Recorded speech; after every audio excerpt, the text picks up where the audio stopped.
কৃষ্ণৰ ৱাটাৰফল চাই ওলাই আহিলোঁ আৰু আহি এই টেম্পলৰ ওচৰলৈ আহিলোঁ আৰু এই টেম্পলত যি দেখা পালোঁ নহয় একদম আপোনালোকৰ আচৰিত হৈ যাব।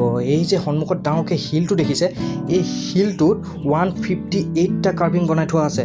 এই শিলটো 10 মিটাৰ ওখ আৰু 20 মিটাৰ দীঘল আৰু সেই জেগাটুকুৰাত 158টা কাৰ্ভিং আছে আৰু ৱৰ্ল্ডৰ ছেকেণ্ড লাৰ্জেষ্ট পেনেল কাৰ্ভিং হয় এইটো।